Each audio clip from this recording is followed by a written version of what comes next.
Selamat pagi, Bapak Ibu.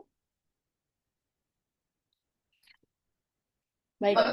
Pagi, Assalamualaikum. Waalaikumsalam. Selamat pagi, Bapak Ibu calon pengusaha sukses. Terima kasih nih sudah meluangkan waktunya pada pagi hari ini untuk belajar mengenai hal yang baru bersama KMR Konsultan. Perkenalkan, nama saya Runita dan saya yang akan pada hari ini akan menjadi moderator webinar pada pagi ini. Sebelum kita mulai, mungkin saya ingin sedikit nih menjelaskan mengenai KMR Training dan Konsultan. Kami adalah perusahaan yang bergerak di bidang konsultasi dan training untuk membantu pengusaha dan juga UMKM seperti Bapak Ibu mungkin dalam pengurusan legalitas maupun pembuatan sistem. Kami dapat membantu pengurusan. Mungkin Bapak Ibu ada yang membutuhkan seperti sertifikat halal, sertifikat like hygiene dan sanitasi, izin edar untuk BPOM, untuk industri pangan, kosmetik, obat tradisional maupun farmasi, izin edar alat kesehatan, atau mungkin ada yang membutuhkan untuk sertifikasi ISO, HACCP, maupun FSSC 22.000 mengenai keamanan pangan. Selain konsultasi, kami juga memiliki servis mengenai pendampingan dan juga training, baik itu public training maupun in-house training bagi perusahaan Bapak dan Ibu. Jika ingin mencari tahu lebih lanjut, bisa melalui website kami di www.kmrkonsultan.com maupun di Instagram kami @kmrtrainingconsulting. Pada pagi hari ini telah hadir bersama kita narasumber yang sudah berkecimpung di dunia F&B di Indonesia, baik di skala UMKM maupun di skala industri. Beliau adalah Ibu Siti Nurfitriana. Selamat pagi, Ibu Siti. Selamat pagi, Bu Runita. Apa kabar, Ibu? Sehat, Alhamdulillah sehat, Bu. Alhamdulillah. Ibu Siti Nurfitriana pada hari ini akan berbagi mengenai ilmunya, yaitu mengenai cara mendaftarkan produk pangan olahan ke BPOM. Nah, banyak nih Bu Siti nih dari UMKM, binaan kami atau dari rekanan kami nih di KMR tuh yang suka bingung. Aduh, cara mendaftarkan produk pangan ke BPOM gimana sih?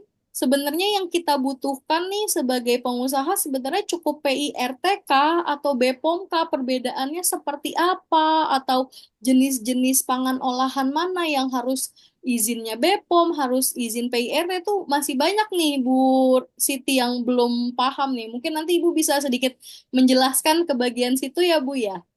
Oke, siap, Ibu. Jadi Oke. kita akan bahas ya satu-satu. Ya, oke. Nah, bagi peserta yang ingin bertanya, dipersilahkan untuk menuliskan di chat box atau mungkin nanti raise hand ketika sesi Q&A di akhir acara. Oke, baik tanpa berlama-lama, mari dipersilahkan untuk Ibu Siti. Silahkan Ibu.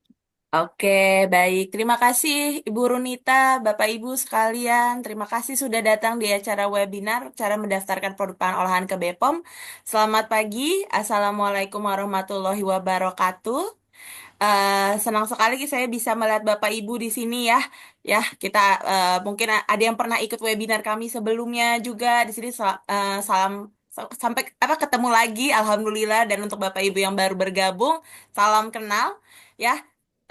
Sebelum kita masuk ke sesi webinar, mungkin nanti Bapak Ibu mohon di-mute ya selama sesi penyampaian materi. Nanti jika mau bertanya, silahkan nanti di sesi Q&A. Oke, dan sebelum kita mulai, mungkin saya mau perkenalan diri dulu ya. Tadi Bu Runita sudah menjelaskan sedikit tentang saya. Mungkin saya akan perkenalkan diri juga lagi sedikit. Jadi saya adalah seorang konsultan dan trainer bisnis di KMR Training and Consulting. Saya sudah bekerja di 10 tahun lebih di industri pangan, herbal, dan kosmetik, khususnya di bidang pengembangan produk, produksi, quality assurance, dan marketing. Sebelumnya, kenapa sih KMR Training Consulting ini pertama kali berdiri itu waktu itu karena kami merupakan konsultan-konsultan dan waktu itu saya juga pernah jadi BPOM fasilitator, jadi yang membantu UMKM pangan ya untuk mendapatkan izin edar ke BPOM.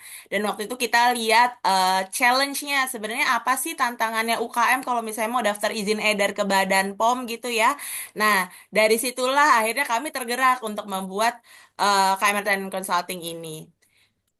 Oke, nah sebelum kita lebih lanjut ke detailnya ya ngomongin tentang izin edar BPOM ya, Jadi ada beberapa macam izin edar yang harus Bapak Ibu mungkin Disuruh masukin apa-apa itu aku nggak punya datanya gitu. Kayak gimana? ketahui ya. Nah, jadi ada berbagai macam izin edar ya Bapak Ibu ya. Izin edar itu dibagi berdasarkan jenis produk pangannya. Oke, di sini ada pangan kemasan, ada pangan segar, asal tumbuhan, hewan, ikan, ada pangan siap saji, ada juga pangan yang mengandung herbal. Mungkin di sini Bapak Ibu ada yang punya minuman jamu gitu ya, itu masuknya adalah pangan mengandung herbal. Nah, jenis-jenis produk pangan ini eh jenis-jenis produk pangan ini untuk pendaftarannya beda-beda Bapak Ibu. Ada yang ke BPOM, ada yang ke Dinkes, ada yang ke Deptan, ada juga yang di bawah Kementerian Kelautan gitu ya. Nah, kira-kira produk Bapak Ibu nanti nih sebenarnya didaftarkannya kemana ya? Jadi kalau untuk pangan kemasan itu adalah pangan yang dikemas, yang mungkin Bapak Ibu sering lihat di minimarket, di supermarket ya. Jadi pangan yang biasanya dijual retail atau eceran itu disebut pangan kemasan. Kalau pangan kemasan ini dia didaftarkan ke Badan POM atau ke Dinas Kesehatan. Dan itu tergantung dari jenis produknya. Nanti kita akan bahas detail produk yang gimana sih didaftarkan ke BPOM dan produk yang mana yang didaftarkan ke Dinas Kesehatan. Terus ada pangan segar asal tumbuhan dan hewan. Ini nih kayak sayur-sayuran, daging-dagingan yang ada di pasar gitu ya. Itu daftarkannya di bawah Departemen Pertanian. Sedangkan untuk pangan segar itu Kementerian Kelautan dan Perikanan untuk ikan-ikanan. Lalu ada namanya pangan siap saji. Kalau mungkin di sini Bapak Ibu yang punya restoran atau punya catering gitu ya, sebenarnya untuk usaha-usaha seperti itu sebenarnya bukan izin edar yang dibutuhkan, tetapi sertifikat laik hygiene dan sanitasi. Ya, yang ini dia sertifikasinya melihat sarananya itu gimana, terus gimana apa namanya penjamah makanannya itu eh, handle makanannya seperti apa gitu ya. Jadi kalau untuk makanan-makanan siap saji gitu kayak misalnya di resto, kafe ataupun di jasa boga lainnya itu sebenarnya bukan izin edar, tapi sertifikat like hygiene yang dibutuhkan. Terus ada pangan mengandung herbal yang tadi saya sebutkan kayak jamu ya. Jadi kalau jamu sendiri itu didaftarnya ke Badan POM. Cuma direktoratnya berbeda dengan pangan olahan. Jadi kalau misalnya Bapak Ibu punya minuman ya, minuman serbuk yang ada klaim kesehatannya itu berarti dan mengandung bahan-bahan herbal ya dari ekstrak-ekstrak tumbuhan itu daftarnya ke Direktorat Obat Tradisional gitu ya karena itu maksudnya BPOM dan itu wajib BPOM tidak boleh daftarkannya ke Dinas Kesehatan. Jadi sudah kebayang ya Bapak Ibu mungkin sedikit kira-kira produknya apa dan sebenarnya apa sih yang harus saya harus daftarnya kemana gitu ya. Nah, kalau untuk hari ini mungkin kita akan fokusnya ke izin edar produk kemasan dulu ya. Pangan kemasan dulu khususnya yang didaftarkan ke Badan POM. Tetapi kalau misalnya Bapak Ibu ternyata produknya pangannya yang lain, mungkin ada yang pangan yang siap saji di sini ya. Nah, kita juga akan ada webinar-webinar lainnya atau coaching klinik.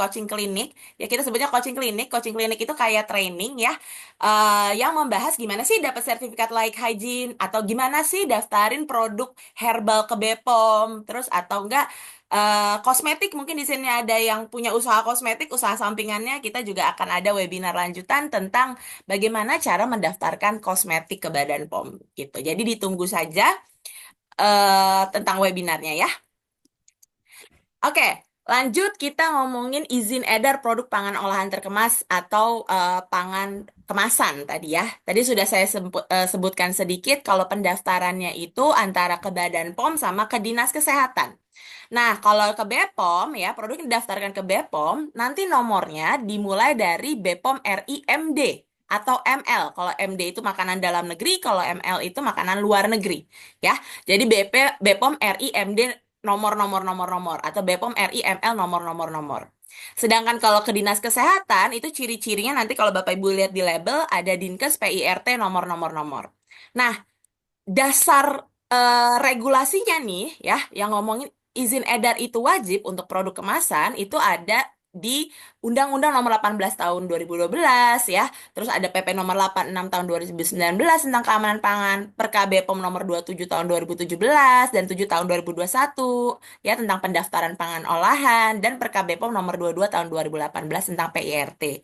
Ya, jadi inilah dasar hukumnya ya yang menjelaskan kalau produk pangan kemasan yang dijual retail itu harus mendapatkan izin edar ya, harus memiliki izin edar. Dan nomor izin edar untuk BPOM dan Dinkes itu berlaku selama 5 tahun. Oke, nah di webinar-webinar kami sebelumnya, jadi kita sempat survei ya eh, kepada pelaku usaha gitu ya, dan waktu itu ada beberapa pertanyaan dari pelaku usaha yang sebenarnya memperlihatkan sebuah fakta kalau misalnya ternyata ada nih pelaku usaha yang masih bingung atau kadang masih kecampur-campur antara halal dan izin edar BPOM. Jadi katanya karena saya udah halal, saya nggak perlu dapat izin edar, ataupun sebaliknya, oh saya sudah dapat izin edar, nggak perlu halal. Padahal dua hal tersebut adalah hal yang berbeda ya, antara halal dan izin edar. Jadi kalau ini saya pakai kemasan Indomie ya, karena sangat familiar, pasti di sini Bapak Ibu juga sering beli ya. Di sini ada logo halal yang ada gambar wayangnya, dan di bawah sini ada nomor izin edar BPOM. Jadi kalau Indomie ini dia sudah dapat izin edarnya dari Badan POM. Halal itu dia logo halal ini bisa dicantum di produk setelah kita mendapatkan sertifikat halal. Sertifikat halal ini dilakukan sertifikasi ini dilakukan untuk produk ya, untuk produk yang diedarkan di Indonesia, bisa pangan ataupun jasa kayak jasa boga gitu. Dan sertifikatnya dikeluarkannya oleh BPJPH, Badan Penyelenggara Jaminan Produk Halal, di bawah Kemenak. Sedangkan izin edar seperti yang tadi saya sebutkan, izin edar ini dikeluarkan otoritasnya dari Badan POM atau enggak dari Dinas Kesehatan. Memang sih kenapa yang membuat keliru ini karena persyaratannya tuh hampir mirip-mirip gitu ya.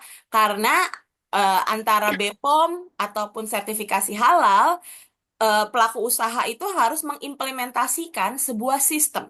Oke, sistem di sarana usahanya. Nah, si sertifikasi halal ini ya, sistemnya itu mengacu kepada cara produksi pangan olahan yang baik ya, seperti apa yang BPOM pakai. Sistemnya tuh hampir sama.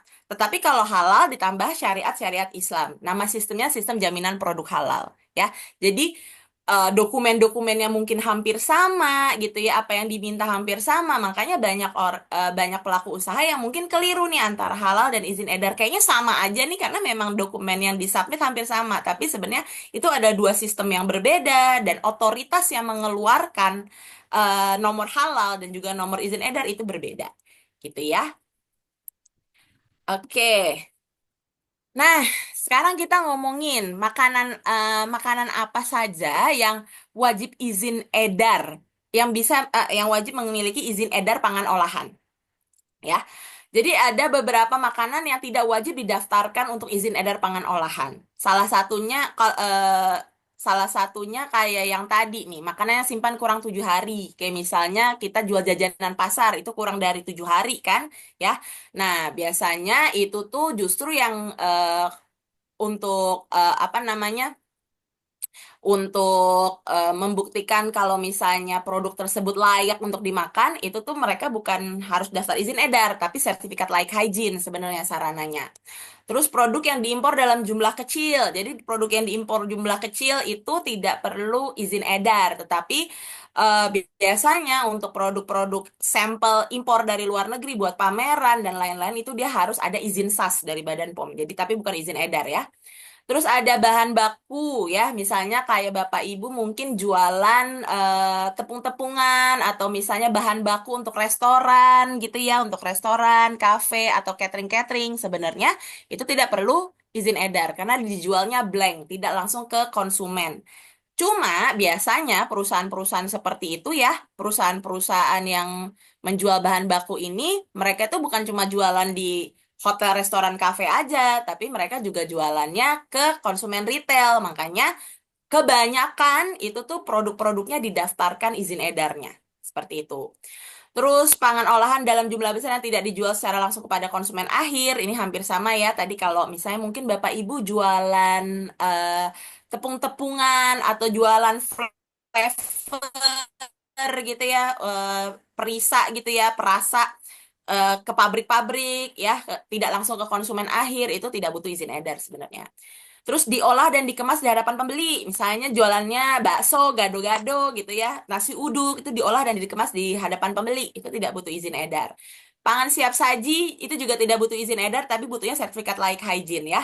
Kayak yang poin 5 ini juga sebenarnya direkomendasikan untuk sertifikat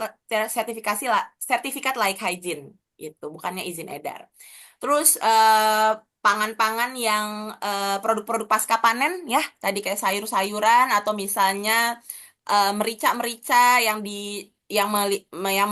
yang melewati pengolahan yang minimal kayak cuma pengupasan atau digiling aja, itu sebenarnya izin edarnya bukan dari BPOM tapi bisa didaftarkan ke otoritas lain yaitu di bawah Kementan yang tadi gitu. Ini adalah pangan-pangan yang tidak wajib didaftarkan izin edar ke BPOM atau Dinkes ya, karena ini bukan pangan kemasan. Nah, sedangkan untuk pangan kemasan itu didaftarkan kalau nggak ke Dinkes ke Badan POM. Yang ke Dinkes atau misalnya dapat nomor izin edarnya PIRT, itu tuh pangan yang kayak apa sih gitu ya.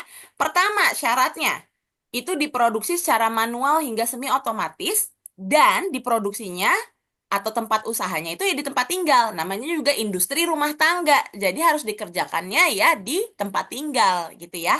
Sedangkan kalau BPOM itu bisa diproduksi secara manual, semi otomatis, otomatis dan lokasinya terpisah dari tempat tinggal.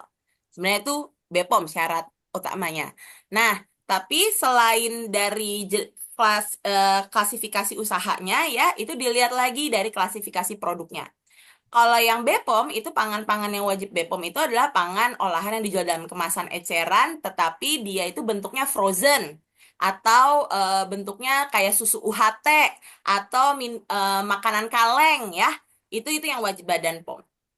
Terus pangan wajib SNI ya, ini contoh-contoh pangan wajib SNI ada AMDK, ada minyak goreng, tepung terigu, terus ada kakao bubuk, kopi instan, ya itu adalah pangan wajib SNI. Pangan fortifikasi misalnya kayak tepung-tepungan ya, tapi tepung terigu dia sudah SNI dan dia biasanya fortifikasi gitu ya. Itu wajib BPOM. Pangan fortifikasi itu maksudnya jadi pangan itu karena dia melewati beberapa proses, jadi banyak vitamin dan mineralnya yang hilang, akhirnya difortifikasi, ditambahkan vitamin mineralnya. Lalu ada pangan program pemerintah untuk uji pasar, ada yang terakhir ada BTP atau bahan tambahan pangan. Itu contohnya kayak pewarna, kayak perisa, pengawet, pemanis buatan, ya itu sudah wajib Badan POM. Nah, sedangkan ini adalah makanan yang wajib PIRT. Kayaknya saya kesini aja biar gampang. Jadi kalau untuk PIRT, ini nih kayak hasil olahan daging kering, hasil olahan ikan kering, unggas kering, olahan sayur, tepung-tepungan, minyak lemak, selai jelly, kopi, tapi bukan kopi instan ya, kopi bubuk biasa, gula kembang, gula madu, bumbu, rempah-rempah, minuman serbuk, dan lain-lainnya. Ya, minuman serbuk masih boleh PIRT, tapi tidak boleh ada klaim kesehatan. Sedangkan kalau yang tidak boleh PIRT itu kayak pangan sterilisasi komersial atau pasteurisasi. Ini nih contohnya kayak susu UHT, sarden kaleng, makanan kaleng, frozen food, pangan asal hewan yang disimpan dingin atau beku, atau pangan diet khusus yang ada klaimnya. Kayak untuk MPASI gitu ya, untuk penderita diabetes, itu tidak boleh PIRT. Produk-produk ini harus Badan POM. Ya. Nah, kalau dilihat nih perbandingan produknya nih Bapak Ibu, PIRT sama Badan POM, yang PIRT itu adalah olahan-olahan yang kering-kering sifatnya, kering-kering gitu ya, atau misalnya kayak minyak lemak gitu, yang nggak gampang rusak ya, yang ibaratnya produk-produk yang handle-nya gampang, umur simpannya panjang, ya. Kayak minuman serbuk, itu kan kering-kering ya, kopi teh kering, bumbu, rempah-rempah itu kan kering-kering ya.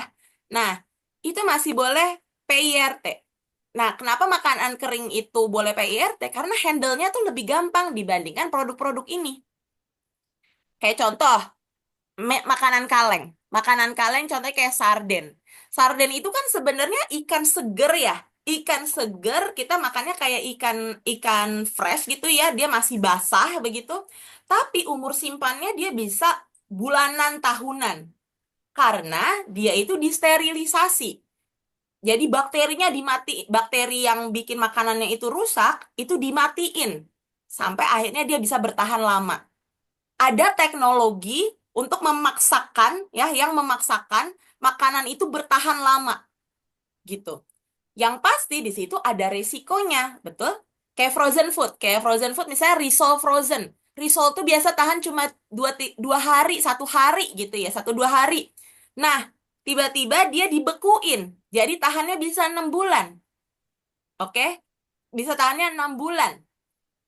Jadinya produk itu lebih tahan kan? Ya, handle-nya akan lebih sulit dan resikonya pun akan lebih tinggi. Karena kalau misalnya dia tidak di freezer dengan baik, tidak dibekukan dengan baik, bisa jadi di situ tumbuh bakteri.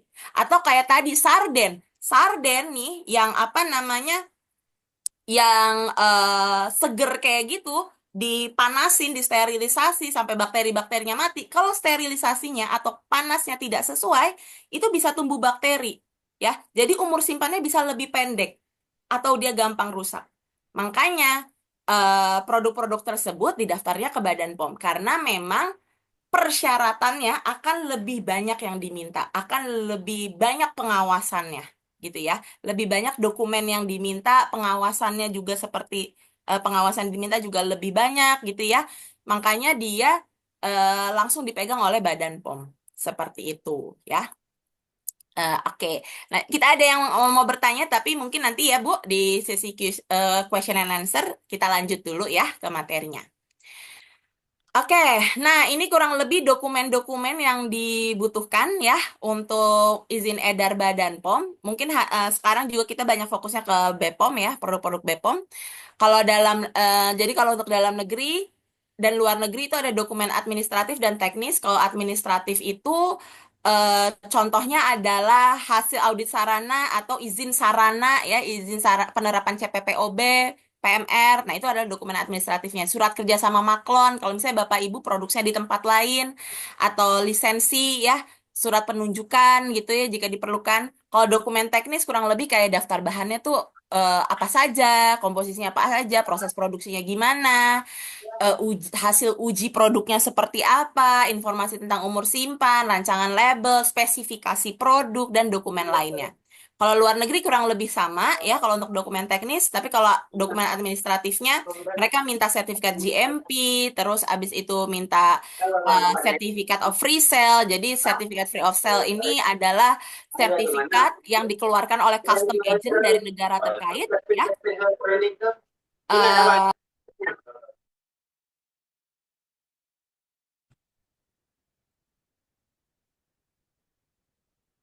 Oke, jadi sertifikat free sale, sebentar ya Bapak Ibu maaf keluar. Sertifikat free sale itu adalah sertifikat yang dikeluarkan oleh custom agent dari negara terkait untuk menjelaskan kalau produk itu udah dijual loh di negara sana dan itu produknya aman, kurang lebih seperti itu ya. Ini dokumen administratifnya. Terus kalau ada juga surat penunjukan distributor ya, kalau misalnya itu produk-produk impor. Nanti kita akan bahas ini lebih detail nanti ya di proses. Oke, kurang lebih ini gambarannya ya Bapak Ibu ya. Jadi pertama misalnya ada produk pangan olahan. Kalau misalnya dia diproduksi di dalam negeri, ya, di dalam negeri, maka produk itu pertama dia harus dapat izin sarananya dulu di sini. Izin sarananya itu namanya bisa izin penerapan CPPOB atau izin penerapan PMR. Kita nyebutnya IPCPPOB atau IPPMR. Ya, jadi kita dapat izin sarananya dulu, baru bisa daftar untuk izin edarnya. Sedangkan kalau misalnya untuk produk impor ya, jadi dia juga harus ada izin sarananya ya, sarana distribusinya itu namanya SMKPO. Oke, jadi dia harus memenuhi SMKPO dulu, baru bisa dapat izin edar. Oke, setelah dapat izin edar, nanti kalau produk pangan dalam negeri mereka bisa langsung diedarkan. Sedangkan kalau produk pangan impor, dia juga harus ngurus yang namanya surat keterangan impor di Badan POM ya, sebelum dia bisa dijual di pasaran Indonesia. Nah, selama mereka diedarkan di pasaran, BPOM itu melakukan pengawasan post market namanya. Jadi mungkin kalau Bapak Ibu tahu, misalnya banyak kasus-kasus ternyata di makanan kemarin yang roti ternyata diketemukan ini, ya itu ada karena ada pengawasan post market itu, gitu ya. Oke, jadi tadi seperti yang saya jelaskan, pertama-tama kalau mau daftar izin edar dulu, kalau makanan dalam negeri kita harus punya izin sarananya dulu ya. Izin sarananya bisa CPPOB atau PMR. Nah, kira-kira CPPOB itu apa sih? Ya. Jadi CPPOB itu adalah cara produksi pangan olahan yang baik. Ini merupakan pedoman yang menjelaskan gimana sih memproduksi pangan olahan agar aman, bermutu, dan layak dikonsumsi gitu. Jadi nanti ada pedoman, namanya pedoman pasti ada kriteria-kriterianya kan ya. Ada 18 kriteria yang menjelaskan agar kita atau pelaku usaha bisa memproduksi pangan olahan yang aman, bermutu, dan layak dikonsumsi. Oke. Nah, kalau PMR yang membedakan izin penerapan CPPOB dan izin penerapan PMR itu itu nanti ada perbedaannya. Nah, kapan kita harusnya IP-nya CPPOB, kapan kita IP PMR itu akan saya jelaskan nanti, ya. Kurang lebih itu dilihat dari skala usaha dan juga dari jenis produknya. Biasanya kalau yang sarana usahanya memproduksi frozen food, ya, frozen food itu cukup IP CPPOB. Tapi kalau misalnya sarana usahanya memproduksinya makanan kaleng, susu UHT, atau pangan steril komersial lah ya, itu dia izin sarananya harus PMR. Oke? Nah, eh tapi kalau misalnya untuk mendapatkan si PMR ini ya salah satu yang harus dilakukan oleh sarana usaha itu adalah menerapkan CPPOB juga. Jadi salah satu hal yang harus diterapkan untuk mendapatkan IP PMR adalah CPPOB. Tapi ada syarat lainnya setelah itu untuk mendapatkan PMR. Kenapa sih eh, beda produk itu harus beda izin sarana? Balik lagi. Badan POM itu menilai kalau misalnya setiap produk itu handle-nya beda-beda. Handle frozen food sama handle sarden kaleng ya, makanan sarden di kaleng itu berbeda. Maka dari itu izin yang dibutuhkan berbeda. Nanti kita akan bahas lagi lebih lanjut di situ. Nah, ngomongin CPPOB, tadi saya sebutkan ada 18 kriteria ya, cara produksi pangan olahan baik ini. Nah, kriteria-kriterianya itu kurang lebih ngomongin sarana dan fasilitas, ngomongin produksinya gimana, terus cara mengawasi mutu produknya itu gimana, ngomongin karyawannya gimana, ngomongin bahan bakunya, disimpannya bagaimana, spesifikasinya gimana, ngomongin label, ngomongin SOP. Ini banyak, ada 18 kriteria.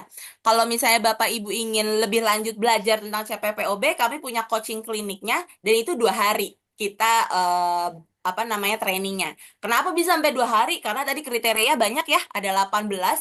Nah, nanti di selama training itu kita akan jelaskan bagaimana caranya membuat manual dokumennya dan bagaimana implementasinya itu yang paling penting ya. Jadi ini 2 hari sendiri kalau misalnya training CPPOB. Lalu ada namanya IPPMR, Program Manajemen Resiko. Jadi program ini disusun dan dikembangkan untuk menjamin keamanan mutu melalui pengawasan berbasis resiko secara mandiri. Oke. Nah, jadi PMR ini, kalau IPPMR itu diwajibkan untuk pangan-pangan yang beresiko tinggi. Kayak apa aja tuh? Kayak pangan kebutuhan gizi khusus, kayak produk bayi.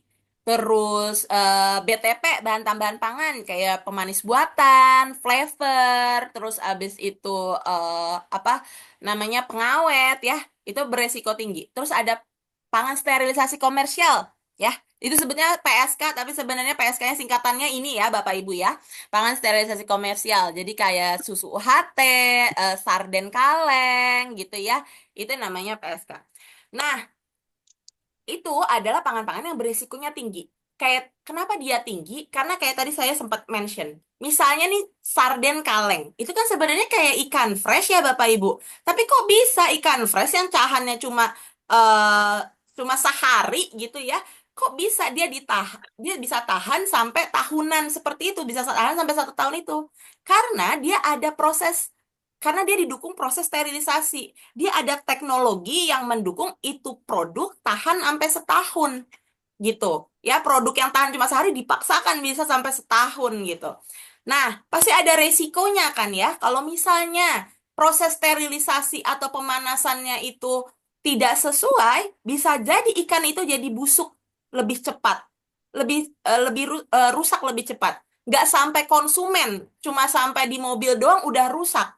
Belum sampai ke konsumen, baru mau didistribusiin ke supermarket misalnya, udah rusak. Nah, makanya dia tuh punya resikonya tinggi. Maka dari itu, izin sarananya harus yang PMR. Izin sarananya itu berbeda. Ya, bukan CPPOB biasa. Kalau misalnya frozen food, ya selama dia sifatnya frozen, suhu produknya minus 18 derajat Celcius, insya Allah tidak ada mikroba di situ. Karena dia mikrobanya tidur lah ya, ibaratnya saat bentuknya frozen. Seperti itu. Ya, nah, ngomongin PMR, karena di PMR ini persyaratannya lebih banyak ya, karena namanya juga untuk produk resiko tinggi, pasti persyaratan yang diminta akan lebih tinggi dibandingkan untuk izin sarana CPPOB. Maka dari itu, berdasarkan peraturan BPOM nomor 10 tahun 2023 ya, kalau misalnya untuk UMK, usaha mikro kecil, yang ternyata produk pangan olahannya beresiko tinggi, untuk IPPMR-nya dilakukannya bertahap. Ya, ada 3 tahap. Tahap pertama itu inisiasi. Jadi ibaratnya yang dicek nanti ya, dokumen yang dicek, implementasi yang dicek, itu adalah CPPOB ini, ya, CPPOB ini, dan ada namanya validasi proses kecukupan F0. Apaan sih nih validasi proses kecukupan F0? Tadi saya sempat nyebutin kalau misalnya pangan sterilisasi komersial, itu pangannya disterilisasi atau dipanasin ya, dengan suhu tertentu. Nah, itu harus divalidasi nih, panasnya sesuai atau enggak. Panasnya beneran enggak nih bisa mematikan bakteri pembusuk ini, gitu ya. Itu nanti harus divalidasi panasnya. Dicek di panasnya itu di produknya ataupun di alatnya. Jadi selain menerapkan CPPOB ini, kita harus melakukan validasi panas. Nanti kalau kata BPOM udah oke, oke nih CPPOB-nya udah berjalan dengan baik, sudah terbukti, terus abis itu kecukupan panasnya memang sesuai ya, sterilisasinya sudah benar gitu ya, baru nanti Bapak Ibu bisa dapat IPPMR tahap 1. Nah, ketika sudah dapat IPPMR tahap 1, Bapak Ibu baru bisa daftarin izin edarnya. Cuma untuk sarana usaha ini memang perjalanannya lebih panjang ya daripada sarana-sarana yang memproduksi frozen food. Karena tadi seperti yang saya sampaikan, si IP si yang Bapak Ibu dapat tuh baru tahap 1. Nanti setelah tahap 1 Bapak Ibu sudah harus mulai ke tahap 2 dan tahap 3. Oke, karena ini kan berlakunya hanya 3 tahun ya. Jadi Bapak Ibu nanti diharapkan pas perpanjangan sudah masuk ke tahap-tahap berikutnya gitu. Tahap 2 itu, jadi setelah Bapak Ibu implementasi CPPOB ini, terus Bapak Ibu sterilisasi, verifikasi panasnya sudah benar ya, kecukupan panasnya sudah benar. Nah, Bapak Ibu juga harus implementasi yang namanya HACCP, atau Hazard Analytical Critical Control Point. Ini adalah analisa berbasis resiko, ya, analisa berbasis resiko untuk mengidentifikasi bahaya pada produk pangan khususnya, ya si HACCP ini. Nah, ini juga kalau misalnya di kampus kita 3 SKS ya, ngomongin HACCP, makanya kita biasanya kalau ngelakuin in-house training gitu ya, atau coaching klinik, itu bisa 2 hari. Jadi kita juga memang menyediakan program coaching klinik dan in-house training untuk implementasi HACCP ini. Nah, nanti kalau udah dapat implementasi HACCP, kita juga harus naikin kelas kita ke program manajemen resiko. Nanti ini dapat sertifikatnya ya, Bapak Ibu ya.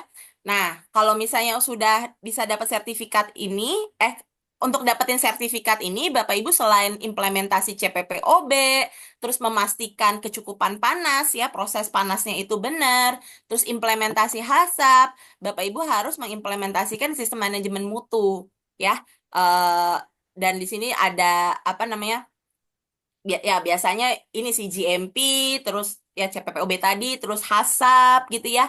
Itu harus terimplementasi dengan baik. Terus di sini juga Bapak Ibu harus melakukan audit internal mandiri gitu ya, agar bisa dapat sertifikat PMR-nya. Jadi memang perjalanannya panjang, tapi memang dilakukannya bertahap ya. Dan percayalah sebenarnya sudah banyak usaha mikro kecil yang mereka mengimplementasikan ini. Tapi memang bertahap, namanya juga usaha mikro kecil ya. Semuanya tuh harus bertahap, pelan-pelan.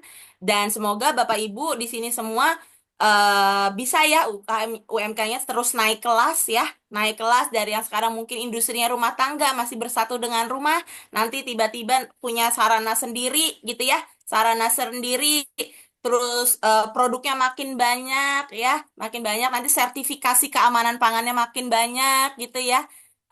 Mudah-mudahan ya, dan itu dilakukannya bertahap nggak apa-apa. Oke, jadi ini ada tabelnya ya, untuk produk yang kayak gimana harus IP-nya itu PMR, dan untuk produk yang seperti apa yang IP-nya harus CPPOB. Mungkin di sini Bapak Ibu rata-rata di industri misalnya mikro kecil ya, balik lagi. Jadi kalau mikro kecil itu adalah usaha yang omsetnya seperti ini, kurang lebih dari 1 miliar ya. Nah, kalau misalnya makanannya resiko rendah, kayak misalnya abon-abonan, atau misalnya ciki-ciki, atau Indomie, tadi kan kering ya, itu resiko rendah. Terus itu Bapak Ibu izin penerapannya, izin sarannya bisa IPCPPOB aja, cukup. Kalau misalnya frozen food, misalnya dimsum, dimsum frozen, chicken nugget, itu izin penerapannya juga masih CPPOB. Tapi kalau misalnya Bapak Ibu ada yang produksinya mungkin rendang yang di pouch gitu ya, rendang yang sterilisasi pakai retort ya, berarti Bapak Ibu harus izin sarananya PMR bertahap. Oke. Nah, kalau misalnya besar sama menengah itu juga tergantung dari produknya juga ya. Kalau misalnya yang kayak misalnya ciki-cikian gitu ya, itu dia masih IPC PPOB ya, tapi full audit. Nah, kalau misalnya tinggi, kayak misalnya produk-produk MPSI, dia PMR. Nah, sekarang kita akan bahas tentang yang CPPOB nih, IPC PPOB. Di sini ada yang sifatnya full audit, ada yang dengan penilaian mandiri, atau dengan komitmen, itu maksudnya apa? Nah, ini kita akan bahas di sini. Ya, jadi sorry, mungkin untuk yang produk-produk PMR, jadi nanti kalau udah dapat IP PMR-nya, udah bisa langsung daftar ya, izin edarnya. Kalau CPPOB, ini tuh dibagi lagi klasifikasinya ya. Percayalah Bapak Ibu, ini prosesnya lebih mudah daripada, maksudnya lebih lebih friendly gitu ya, lebih nyaman dan friendly dibandingkan dulu saya jadi fasilitator BPOM.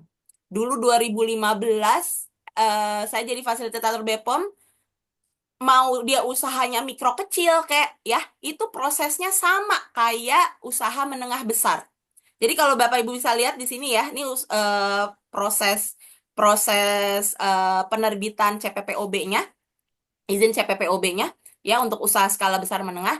Jadi habis daftar akun, Bapak Ibu itu harus masukin dokumen-dokumen CPPOB yang menerangkan tentang implementasi CPPOB kayak SOP-SOP, form-form gitu ya. Terus abis itu apa namanya, spesifikasi produk ya. Pokoknya dokumen-dokumen CPPOB-nya itu dimasukin dulu, lalu akan dilakukan pemeriksaan sarana oleh Balai POM.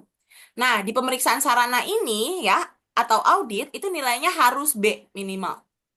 Baru nanti bisa dapat CPPOB-nya. Dulu UMK seperti itu implementasinya. Dan itu cukup berat buat UMK karena di pemeriksaan sarana ini banyak banyak hal yang tidak sesuai biasanya. Seperti itu. Nah, sekarang untuk UMK itu ada sedikit keringanan ya, tetapi masih harus dilakukan ya. Jadi setelah kita daftar akun, kita juga harus tetap mengupload dokumen-dokumen yang berhubungan dengan CPPOB tadi ya. Tadi kayak misalnya denah layoutnya seperti apa, terus eh apa, SOP-nya bagaimana gitu-gitu ya. Terus spesifikasi produknya gimana. Jadi kita upload di sini. Nanti dievaluasi dokumennya. Dan ini evaluasinya kebanyakan online. Baru eh, kalau misalnya tidak ada revisi lagi, IPC PPOB-nya terbit. Nah, IPC PPOB-nya terbit, baru nanti BPOM-nya datang. Jadi inspeksinya kurang lebih dalam kurun waktu 12 bulan setelah IPC PPOB keluar. Jadi IPC PPOB-nya dapat dulu nih, baru inspeksi. Ya, jadi sudah kebalikan untuk usaha mikro kecil saja tapi. Cuma kalau menengah besar tetap prosesnya seperti ini. Gitu, ya. Oke, nanti kalau misalnya sudah dapat si IPC PPOB, baru kita bisa registrasi produk. Nah, kalau registrasi produk itu sekarang sih semuanya sudah di OSS ya. Jadi OSS nanti terintegrasi, ini pas banget ada yang nanya. Untuk CPPOB, mungkin saya jawab sedikit di sini. Untuk CPPOB, IPC PPOB, atau registrasi produk, itu sebenarnya kita daftar dari OSS, tapi nanti OSS-nya akan terintegrasi sama websitenya Badan POM. Seperti itu. Ujung-ujungnya sih kita daftarnya di websitenya Badan POM, tapi memang kita harus mengintegrasikannya dengan OSS. Jadi mulainya dari OSS dulu. Ya, jadi nanti untuk registrasi perusahaan yang pasti ditanya NIB lah ya, sekarang ya NPWP, terus informasi tentang pelaku usahanya, penanggung jawabnya siapa gitu ya. Nah, nanti di sini juga harus di-upload tentang IPC PPOB-nya. Oke, nanti habis udah daftar akun perusahaan, baru kita daftar produknya. Nah, kurang lebih untuk registrasi produk ini yang diminta adalah dokumen-dokumen teknis. Kayak tadi ada komposisi, proses produksi, kode produksi gitu ya, kadaluarsa, rancangan label, dan lain-lain. Oke, nah nanti setelah dokumen-dokumen ini diperiksa gitu ya, kadang juga diminta sampelnya gitu ya, nanti akan dievaluasi dan diverifikasi sama petugas. Baru kalau misalnya sudah oke, dapat nomor izin edarnya. Gitu ya. Jadi kurang lebih begitu proses alur registrasinya. Mungkin kita bisa lanjutkan sesi Q&A nih ya. Dari tadi sudah banyak yang bertanya. Kalau gitu saya kembalikan saja dulu ke moderator. Terima kasih. Baik, terima kasih Ibu Siti atas sharing materinya ya tadi ya. Jadi kayak, oh ternyata tidak hanya ada PIRT, ternyata ada BPOM juga, ternyata ada PMR juga gitu. Mungkin ada beberapa Bapak Ibu yang hari ini mengikuti sesi ini jadi, oh ternyata kategori produk saya ternyata mungkin nggak perlu BPOM, atau mungkin oh ternyata BPOM nggak cukup, ternyata harus yang PMR izin edarnya seperti itu ya. Atau mungkin Bapak Ibu ada yang ditanyakan, silahkan untuk menuliskan pertanyaannya di chat box atau bisa untuk raise hand. Baik, ini dari tadi sudah ada yang sudah raise hand untuk melakukan pertanyaan langsung kepada narasumber kami. Ya, kepada Ibu Dwi Pujiasi, silahkan Ibu mau bertanya apa, dipersilahkan. Terima kasih. Selamat siang, Bu Siti. Selamat siang, Bu. Perkenalkan, saya Dwi Pujiasa dari Blitar, Ibu. Ibu, salam kenal Ibu Dwi. Oke. Ada beberapa hal yang mau kami tanyakan. Yang pertama, kami mohon nanti materi bisa di-share, Bu, sebagai panduan kita di lapangan. Yang Oke. kedua, apakah bisa terkait dengan BP POM ini kayak komunal, dijadikan di satu tempat begitu, Bu? Karena seperti yang Bu Siti tadi bilang, kalau bagi UMK, untuk menyiapkan tempat yang sesuai dengan standar BP POM ini kan berat. Apakah bisa itu nanti dijadikan di satu tempat, tapi ada beberapa proses produksi, misalkan di situ contoh buah dalam kaleng, tapi juga di situ ada produksi untuk minuman kemasan. Apakah bisa seperti itu? Yang Oke. ketiga, standar tempat dan layout tempat yang untuk apa pengurusan BP POM itu seperti apa? Yang sederhana, Bu, tapi bisa masuk. Karena apa? Kalau disesuaikan dengan standar yang pabrikasi yang benar-benar sesuai standarnya itu, kami yang di lapangan kan juga kesulitan, Bu, karena ya UMK kan standarnya masih seperti itu. Selanjutnya terkait dengan ini di luar dari konteks, Bu, apakah bisa nanti kami dibantu terkait dengan pengurusan GACC, Bu? Kami kemarin tuh ada permintaan kayak kopi untuk dikirim ke Cina, tapi kami kesulitan untuk pengurusan GACC-nya. Produk nggak bisa masuk kalau kita nggak punya GACC. Mungkin itu, Ibu, yang bisa kami sampaikan. Ada kurang lebihnya kami mohon maaf. Akhir kata, wassalamualaikum warahmatullahi wabarakatuh. Oke. Waalaikumsalam warahmatullahi wabarakatuh. Ya, mungkin kita ini aja ya, Bu ya. Terima kasih Bu Dwi Tampung dulu boleh? Pujiasi. Dicatat dulu ya Bu, kita Ah, pertanyaan Ya, mungkin berikutnya dari Pak Ziki Yusuf. Silakan Pak, apa yang ingin ditanyakan? Ya, baik.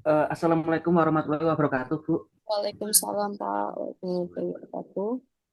Terima kasih atas kesempatannya.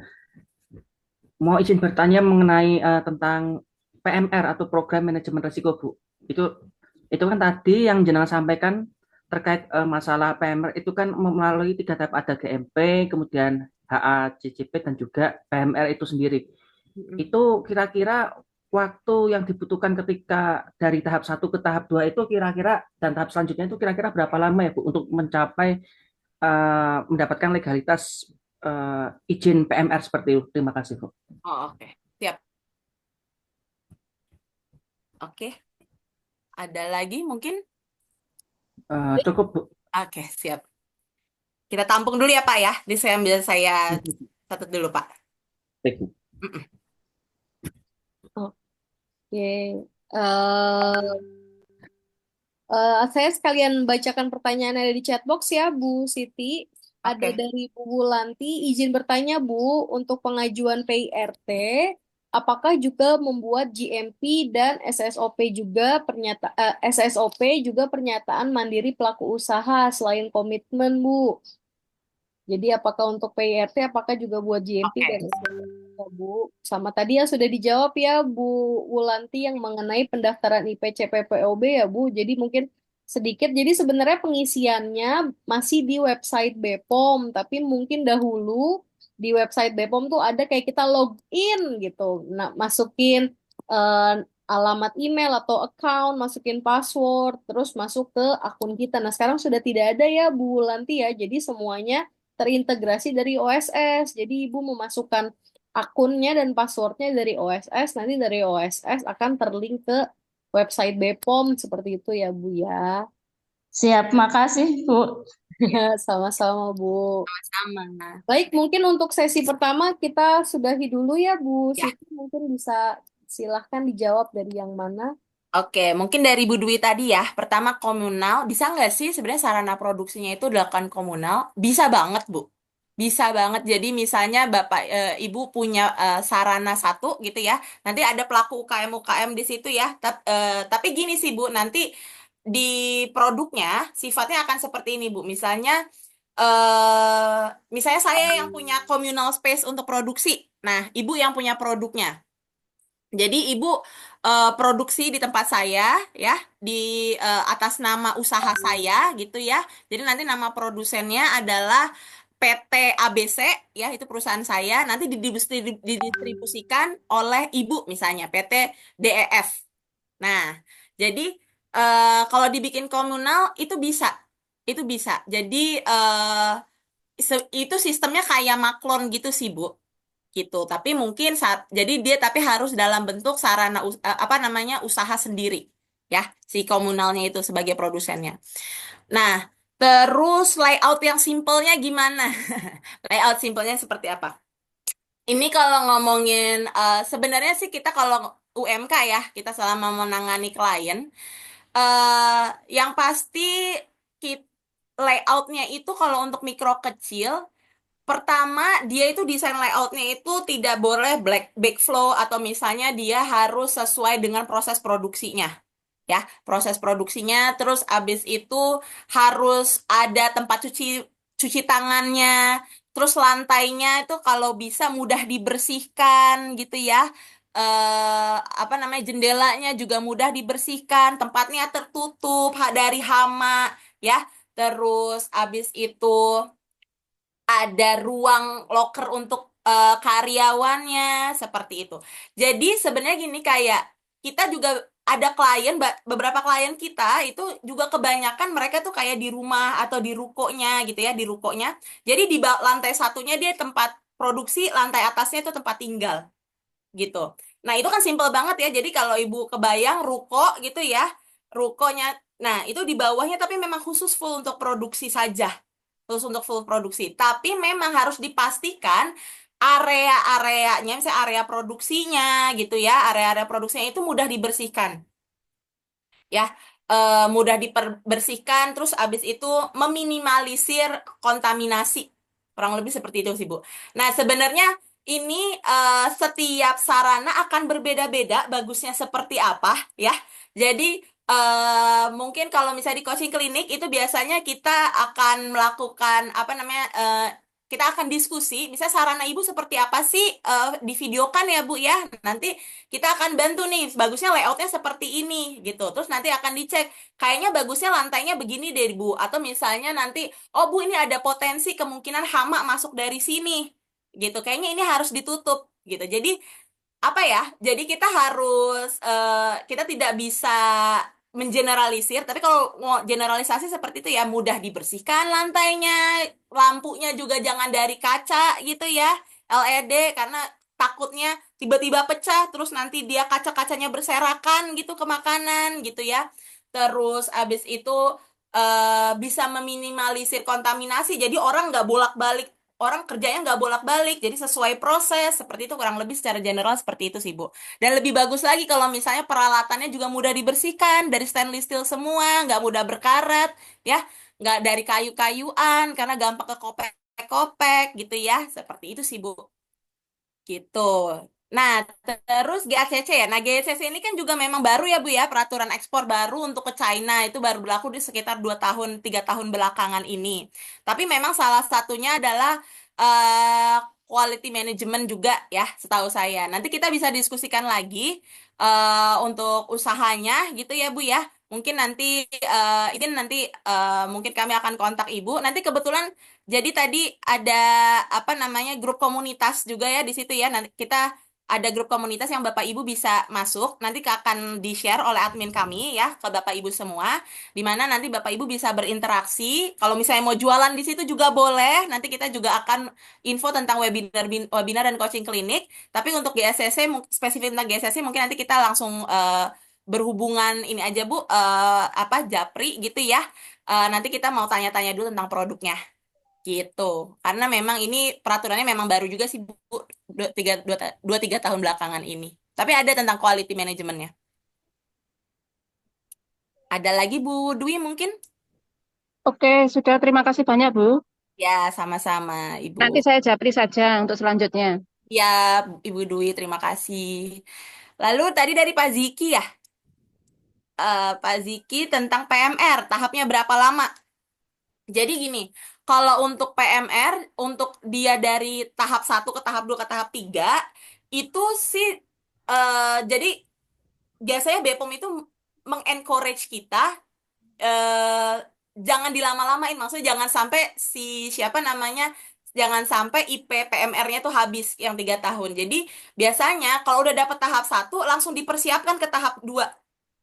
Nanti kalau udah di tahap 2 itu langsung dipersiapkan tahap 3 gitu. Yang penting jangan lebih dari 3 tahun si IP PMR-nya itu gitu.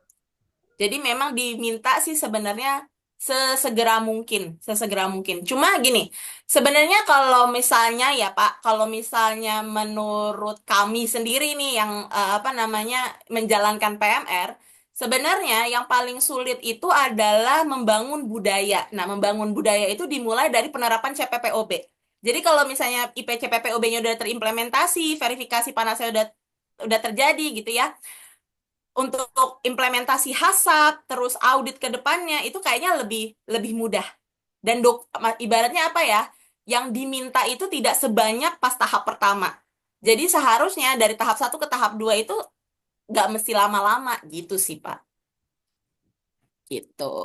Apa menjawab, Pak, kira-kira? Sampai itu Mbak, apa namanya? Apa, punya sendiri CPPOB sama PMR itu kira-kira berapa tahun perpanjangan seperti halnya PIRT dan juga sertifikat halal? Tiga, tiga. Oh, 3 tahun ya, Bu. Berarti misal dalam tahap 1 sampai ke tahap 2 itu misalnya tahap satunya itu andai kata katakanlah 3 bulan. Kemudian setelah dokumen diselesaikan berarti maju ke tahap 2 seperti itu, Bu, atau bagaimana, Bu? Iya, bisa Siklus. langsung seperti itu boleh. Berarti selama proses 3 tahun itu ketika sudah habis berarti pembaruan lagi seperti itu, Bu. Iya. Tapi maksudnya jadi ya tergantung ya pembaruan dan tergantung nanti prosesnya apa. Misalnya prosesnya dalam 3 tahun itu oh ternyata masih di tahap 2, berarti nanti pas pembaruan sekalian aja tahap 3. Biasanya seperti itu sih Pak. Ya, baik, baik Bu. Oh, Sudah ah, Bu, sudah Bu. oke. Produknya apa Pak? Kalau boleh tahu? Produknya apa ya? Kemarin tuh ada yang tanya-tanya ini kalau parfum bisa nggak lah? Kalau parfum ya coba. Soalnya saya nggak berani menjawab. Soalnya kan saya juga kapasitasnya kan sebagai pendamping halal dan juga penyelihat. Tapi kalau untuk masalah apa nama parfum, kemudian itu kan usahanya kan di rumahan. Jadi antara lokasi tempat tinggal sama lokasi rumahnya itu ternyata belum terpisah. Jadi satu itu nanti gimana alurnya seperti itu. Makanya kan saya ingin bertanya terkait masalah izin CPPUB sama PMR tersebut. Oh, oke. Kalau untuk parfum itu kosmetik ya, Pak. Beda direktorat. Beda direktorat itu kosmetik, itu jatuhnya direktorat OT, suplemen dan kosmetik. Tapi kayaknya bulan depan kita insya Allah webinarnya tentang kosmetik, Pak. Jadi nanti kita akan update ya, gimana sih Baik, untuk Bu. pendaftaran. Itu namanya bukan CPPOB, Pak, yang diminta. CPKB, cara produksi Sudah, Bu. kosmetik yang baik. Gitu. Baik, Bu. Ya, persyaratannya berbeda. Oke, siap, Persyaratannya Bu. berbeda Siap. ya, Pak. Oke. Lalu tadi dari yang chat ya, pengajuan PIRT apa juga harus di MPS SOP juga pernyataan mandiri selain komitmen pelaku usaha. Kalau PIRT tidak ya Bu ya, apalagi sekarang PIRT sudah lumayan cukup mudah dari OSS saja. Selama sudah ikut PKP gitu ya, terus abis itu dokumennya sudah benar gitu, em, namanya itu sudah bisa langsung dapat PIRT-nya. Cuma sehari jadi, tapi nanti auditnya setelah itu. Cuma nanti yang pasti yang akan ditekankan untuk PIRT adalah pemahaman dan implementasi CPPOB. Walaupun CPPOB-nya itu tidak sedalam untuk BPOM ya, untuk produk MD gitu. Terus kalau untuk pendaftaran tadi mungkin sudah dijawab ya, Pak. Semua SOP, LOSS semua. Oke, ada lagi Kak, Bapak Ibu yang mau bertanya? Baik, Bapak Ibu ada yang mau bertanya lagi? Kami berikan kesempatan. Selagi ada nih narasumbernya lagi semangat untuk menjawab pertanyaan, Bapak Ibu semua bila bingung nih, aduh seperti apa sih prosesnya, dokumen apa saja yang dibutuhkan, atau untuk usaha saya sebenarnya perizinan apa sih yang dibutuhkan, kenapa sih di NIB-nya belum terverifikasi misalnya gitu ya. Mm-mm. Atau bisa saja untuk bergabung di WhatsApp grupnya yang sudah di-share oleh admin kami ya Bapak Ibu di chat box nanti bisa kita bertukar pikiran juga di situ ya. Iya. Nanti akan dikirimkan, tapi tadi sudah apa namanya di apa selama sebelum Zoom tadi sudah ada barcode-nya. Cuma nanti akan di-share lagi sama admin kami ya, Bapak Ibu. Jadi mohon Bapak Ibu yang belum mengisi link, silakan isi absen di sini ya. Nanti kita akan masukkan Bapak Ibu ke grup komunitas. Gitu. Oke. Oke, baik. Bila tidak ada pertanyaan lagi, oke, mungkin pertanyaan terakhir ya Bu Siti dari Bu Irma. Oh, Kalau bumbu yang sudah ditumis, izinnya seperti apa ya Bu? itu di packing, Bu. Di packingnya seperti apa ya Bu Irma? Mm-mm.